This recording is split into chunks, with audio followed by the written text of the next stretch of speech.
Assalamualaikum warahmatullahi wabarakatuh. Perkenalkan, nama saya Muhammad Noval Kurniawan dari 12 TKJ 3. Di sini saya akan menjelaskan materi tentang perakitan produk. Tanpa berlama-lama, mari kita simak videonya.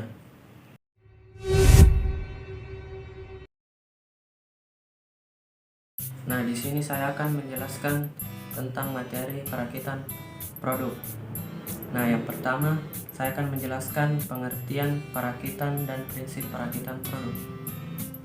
Perakitan adalah suatu proses penggabungan atau penyatuan beberapa komponen menjadi satu hingga menjadi alat atau mesin yang memiliki fungsi tertentu.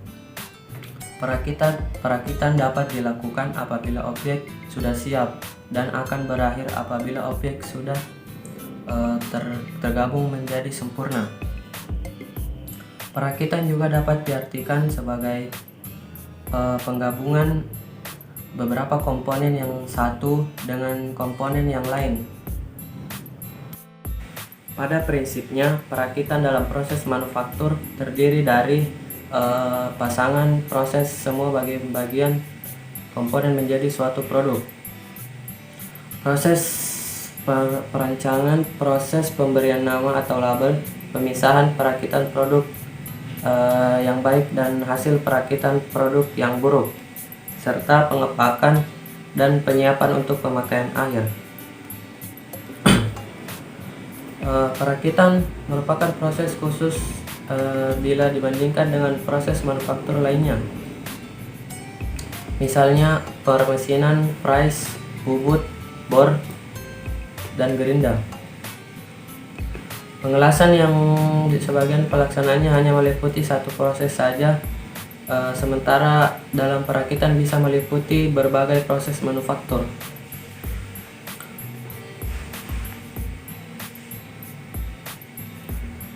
B. Metode perakitan. Dalam produksi massal, proses perakitan dapat berjalan dengan cara otomatis. Misalnya proses pengikatan, penggilingan, pengelasan, dan penyekrupan. Dalam urutan rangkaian proses produksi, hal itu dilakukan untuk mendapatkan hasil pada setiap produk yang standar. 1. Metode perakitan ditinjau dari proses penyambungan komponen. 1. Metode cascade. Metode cascade adalah metode perakitan antara komponen dengan langkah yang berurutan. Pada prinsipnya, metode ini banyak digunakan untuk sistem penggabungan antara komponen dengan menggunakan rivet atau paku keling.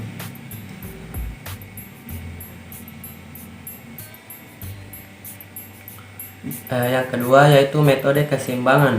Metode keseimbangan dalam perakitan merupakan proses penyambungan komponen-komponen dengan menggunakan spot welding. Penggunaan perakitan dengan las spot welding ini sangat banyak digunakan untuk penyambungan plat-plat tipis.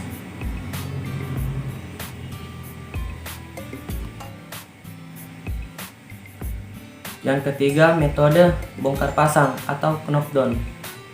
Metode bongkar pasang atau istilah yang lebih populernya adalah knockdown merupakan metode yang banyak digunakan untuk perakitan. Metode bongkar pasang ini bertujuan antara lain memudahkan untuk proses perawatan atau penggantian komponen bagian tertentu, memudahkan dalam operasional pekerjaan, konstruksi menjadi lebih sederhana.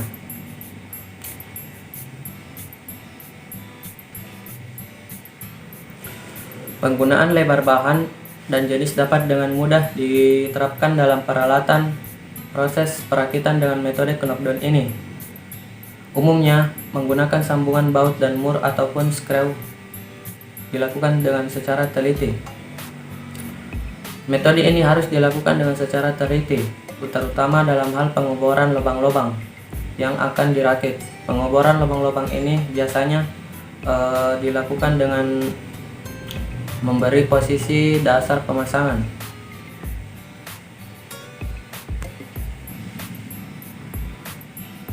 Yang kedua, metode perakitan ditinjau dari sifat komponen yang dirakit.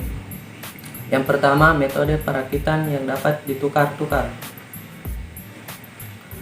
Pada metode ini, bagian-bagian yang akan dirakit dapat ditukarkan satu sama lain atau interchangeable karena bagian tersebut dibuat oleh suatu pabrik secara massal dan dapat dipastikan sudah distandarkan baik menurut ISO dan DIN.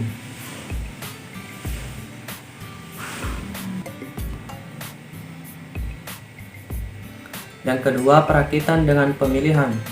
Pada metode perakitan dengan metode pemilihan, komponen-komponennya juga dihasilkan dengan produksi massal yang pengukurannya tersendiri menurut batasan-batasan ukuran.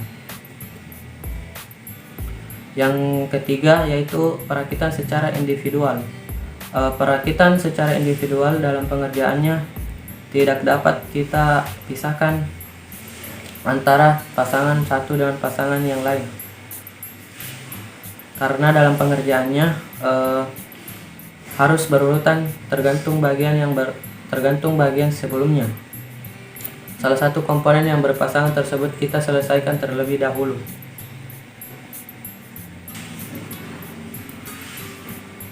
Yang ketiga,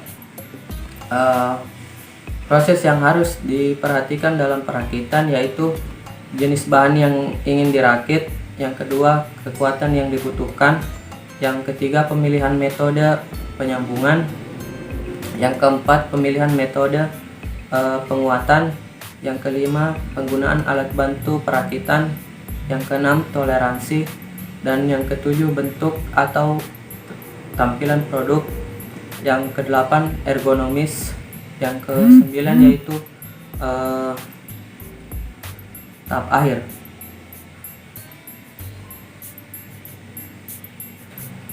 Di dalam perakitan produk terdapat juga beberapa prosedur perakitan. Prosedur perakitan ke dalam beberapa kegiatan yaitu sebagai berikut. Yang pertama yaitu persiapan, yang kedua pelaksanaan, dan yang ketiga penyelesaian.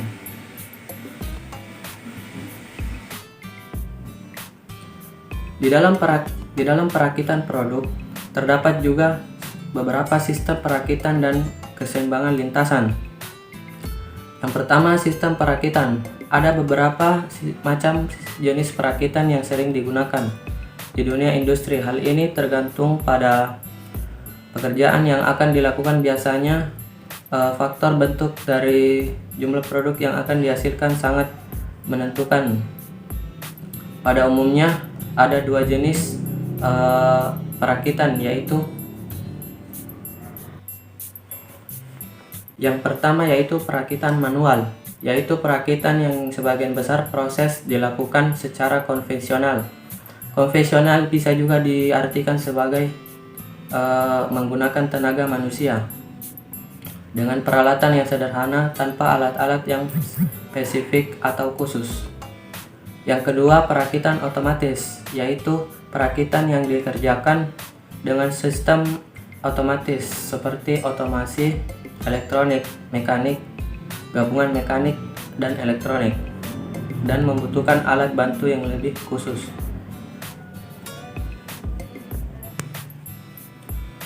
Sedangkan untuk jenis perakitan dapat dibedakan menurut jenis produk yang akan dilakukan perakitan, yaitu yang pertama, produk tunggal. Jenis perakitan tunggal yaitu perakitan dengan produk hanya satu jenis saja. Yang kedua, produk seri. Perakitan produk seri. Produk seri, jenis perakitan produk seri adalah bila perakitan dilakukan dalam jumlah massal, dalam bentuk dan ukuran yang sama. Contohnya proses perakitan produk elektronik, perakitan mobil, perakitan motor, dan lain-lain. Nah, yang terakhir, dalam perakitan produk terdapat terminologi keseimbangan lintasan. Istilah-istilah dalam keseimbangan lintasan yaitu yang pertama, elemen kerja, yaitu bagian dari keseluruhan pekerjaan dalam proses perakitan. Yang kedua, elemen kerja minimum, yaitu bagian terkecil dari suatu elemen yang sudah tidak dapat terbagi lagi. Yang ketiga, total waktu pengerjaan, yaitu jumlah waktu yang dibutuhkan untuk mengerjakan semua elemen sepanjang lintasan. Yang keempat, yaitu waktu proses stasiun kerja, yaitu jumlah waktu yang dibutuhkan untuk mengerjakan semua elemen kerja yang berada di stasiun kerja tersebut. Yang ke waktu siklus, yaitu jarak waktu antar produk yang dapat dihasilkan pada lintasan. Yang keenam, diagram pendahuluan, yaitu suatu grafik yang menggambarkan urutan elemen kerja yang diberi simbol not dalam